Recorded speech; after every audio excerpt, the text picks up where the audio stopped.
Hi, welcome to the homestead. If we haven't met, I'm Bren, and tonight we are in the tent. Actually, here at the homestead, we have this tent set up on the back porch, and it's kind of like our little getaway from everything. So if you hear the frogs peeping in the background, I don't know if that's going to pick up on the audio because I am using a little muff. um, but you may hear the frogs and the bullfrogs might be out. I don't know. It's a little chilly tonight, so I don't know if we'll hear any of those guys croaking. But the peepers are out, the little frog peepers. So if you hear them in the background, that's what's going on. So, like I said, we're going to talk about making your homestead into a full time career, I guess you want to call it, or a full time business. Let's call it a full time business. Um, so, every homestead's going to be different. And I would say the first thing I would do if I was starting over is evaluate, like, what does my homestead have to offer? I would look at, like, where am I located? What's around me? What's my traffic count? Do I have good traffic? Do I have curb appeal? Your zoning, your regulations, what you're permitted to do, everything that has to do with your homestead, you're going to have to know that.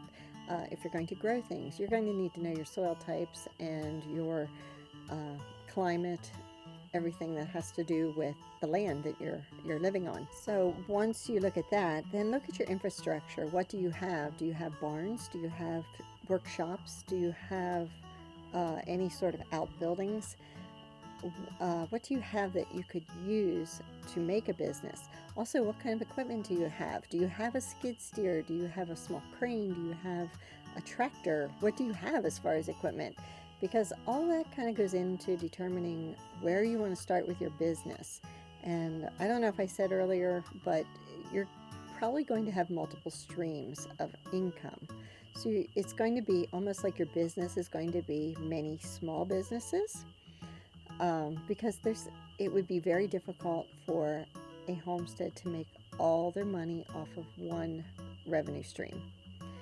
Um, like, say you did CSAs. In my area, if you did a CSA, you would only make money during the summer months because most of the rest of the year it's cold and you're not growing anything. So there are limits.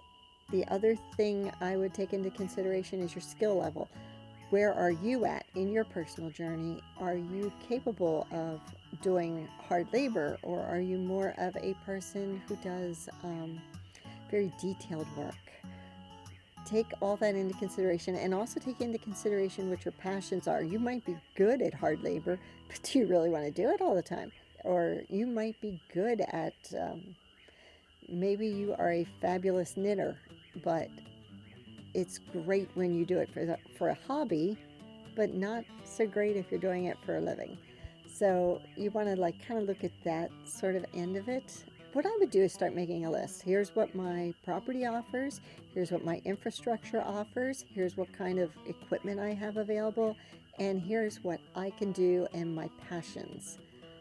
And I would start with kind of like a list of that. That kind of like defines what you as a homesteader are and what your homestead is. Now, once you have your list of everything that you can provide, everything your homestead can provide, I would start deciding, like, what type of product do I want to go into? Am I more of somebody who wants to offer a product for sale, like a physical good that you would sell? Do I want to sell crop? Do I want to sell meats? Do I want to sell eggs? Do I want to sell a craft product? Do I want to sell jams or jellies, or something like that? Or the other thing you could do is sell a service. So maybe you're really good. Actually, I have somebody that's a friend of mine that is a very, very good knitter. And what she does is she rents cottages. And there's like a big group of people that get together. They stay in these beautiful little cottages. And for the weekend, they learn how to knit. And she provides that service. So that could be a revenue stream. Maybe you are I know another guy that does maple sugaring. So over the winter, he offers how to do maple sugaring, and people pay, whatever, $20 for the class or whatever. So he offers that service. Or maybe you are the handyman and you offer a service I can do this or I could do that, where you're not actually producing a good, but you're producing something that you do. And then there's also, along that, well, it would not be a service, but it would be an experience. You can offer an experience. There's a lot of people doing farm stays and like Airbnbs. They put a yurt out in the middle of nowhere and they decorate it beautifully, and they rent it out for the weekend to different people and provide an experience of being on the farm and showing them around and what you do there. So maybe that's an option for you. Maybe you offer that, or there's like so many things there, and it just would depend on where you're at and what's around you too, like your external. We happen to be in a lake region where over the summer we have a lot of boaters and campers and people that come for the Airbnbs and that sort of industry. So we can tailor some of our income streams towards that industry. If you live remotely and you don't have that, maybe you look into more giving that experience to someone where they come to you and, stay in a yurt or stay in I always thought a shepherd's hut would be neat. So maybe you have an old wagon and you create a beautiful shepherd's hut for them to stay.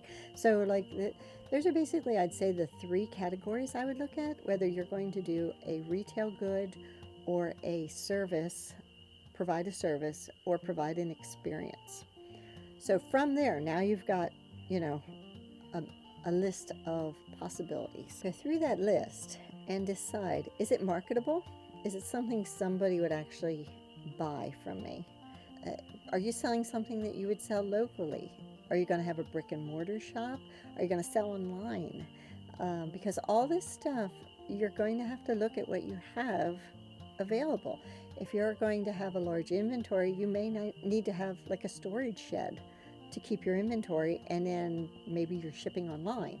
Or if you're having a brick and mortar store, obviously you have to have that, and that may have to have approvals. You may have to look at your zoning or your regulations. You may have to set up other things. You may have to have licenses. You may have to have employees.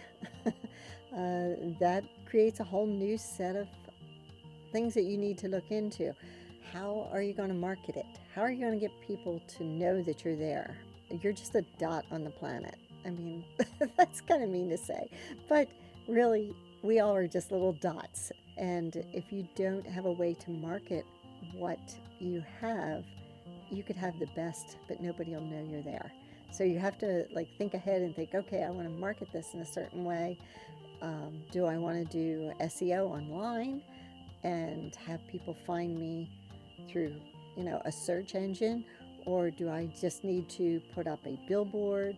Do I have great curb appeal and I have a good traffic count coming by that I can just basically rely on the sheer number of people coming by and finding me that way?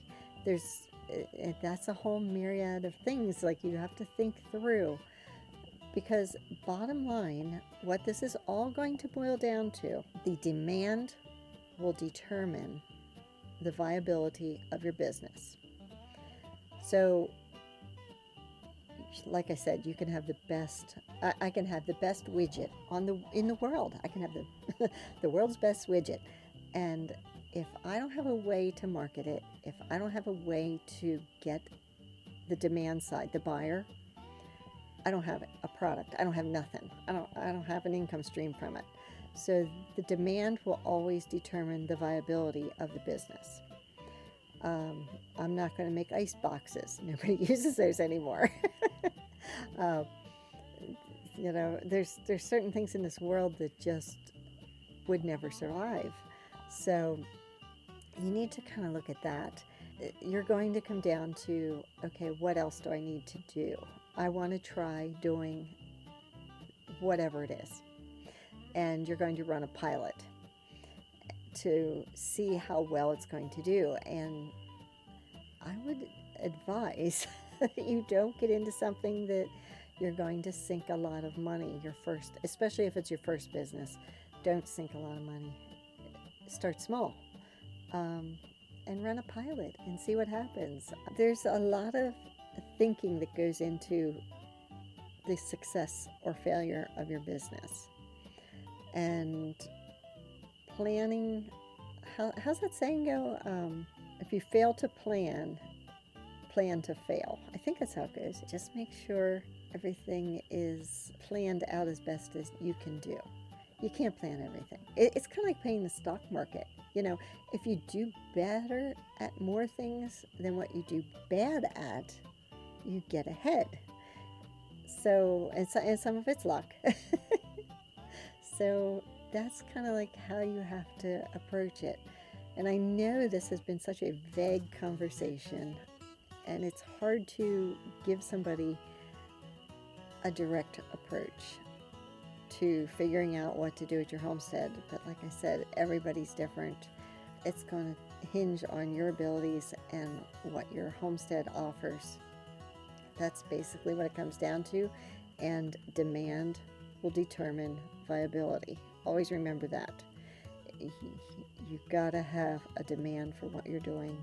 You're going to have to seek that out. What little niche can you provide? What can you give to the community? I hope this helps somewhat. If you have more specific questions, let me know. Make sure whatever you get into, it's something you want to do, and that you're not doing it just for money, because money is not everything. Make it a great day. Bye.